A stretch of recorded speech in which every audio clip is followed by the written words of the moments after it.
It now gives me great pleasure to introduce Professor Alberto Melloni, who is an advisor to the Minister for Education from Italy, the Honourable Mrs. Lucia Azzolina, who is going to formally welcome us to this conference. So over to you, please, Professor.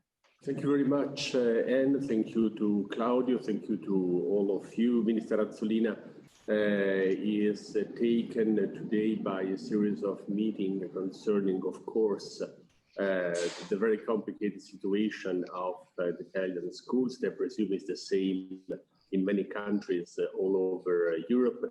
And so she asked me to welcome you to this meeting and to thank the speaker of the panel and the organizer of this so important event. I will read the address that she gave to me, but I also will ask to share with us and with her a first word to remember Professor Samuel Paty. Samuel Paty was a teacher teaching history and geography at the Collège Bois d'Aulne à Conflans in the nearby of Paris. He was killed 5 days ago, by a young 18 years old Chechenian boy, Abdullah Anzorov, who beheaded him because of the way he was carrying out his teaching of civic education and freedom of speech in the college. Professor Paty was used since 2015 to discuss in his class the killing of the terror action of Charlie Hebdo, and showing to the students some of the cartoons that were the object of the protest of many, also in the past year and also in the last few days. And it was a way of creating what is the purpose of, if we are not mistaken, is the TiLL project. So before starting this meeting, we would like to ask to you to spend a few seconds remembering an example of a teacher that was a European teacher, and he is a model of the European teacher, spending the life to creating something that is not a simple way of making smarter the life of a school, but of making stronger the society of the future. So after this, let me start with the address of Minister Azzolina. I will read as it is, so I means her. If we are attending this conference, this means that all us are lucky enough because we had at least one great teacher in our school years who inspired us to learn.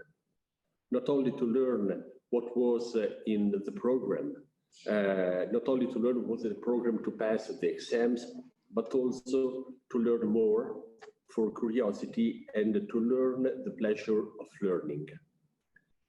These teachers knew the essence of their job, and they knew that this essence was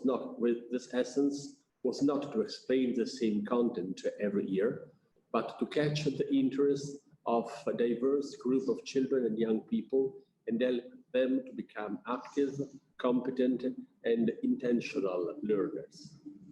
The mind is not a vase to be filled, but it is a fire to be kindled. Plutarch had clearly expressed the essence of teaching, and helping learners to become inspired learners for their whole life, discover the pleasure of research and the taste for truth. Since many years, political public players, among them UNESCO and of course the European Union, point to key competences for lifelong learning as a necessary basis to face uncertain future in work and life. Education systems are not yet performing well enough in this perspective. Dropout rates are not yet low enough. Too many students are still, to a considerable extent, focused on passing the exams rather than learning progression. Not all families are valuing or enabled to value learning as such, beyond the formal examination and employability values and rates. All school stakeholders have some responsibility in lifelong learning.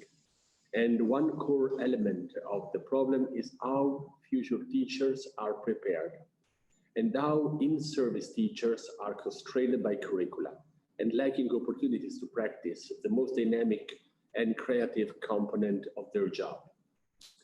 Recognizing the importance of investing in teachers' core competences at policy level, as well as the level of teacher school and teachers group, may help improve a key performance element of educational system, namely to support and inspire learners to become curious, intentional, autonomous learners for their entire life.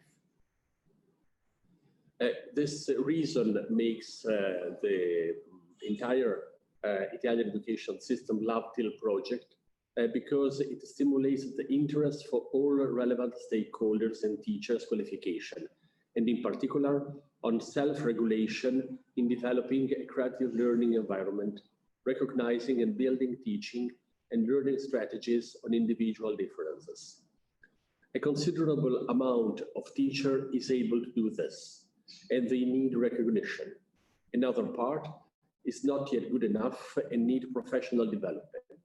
But all teachers in Europe should have a recognizable performance threshold on these competences. This is an indispensable quality element for educational system. The problem raised by TiLL conference and its innovation spaces were also in the focus of the European Council conclusion of the 26th of May 2020 on European teachers and trainers for the future that we supported and we used as a way to express the Italian views on this in the core of the Council.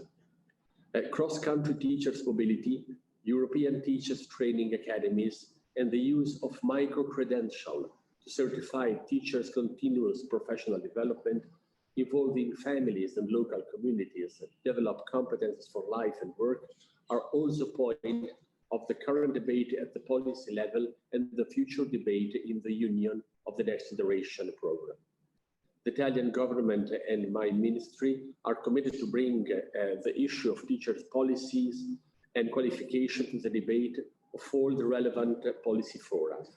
Notably, next year, Italy will have the presidency of the G20, and in the G20 program for 2021, Italy will host in Catania an interministerial forum in which we are committed to deliver this content and to give a voice to your intentions.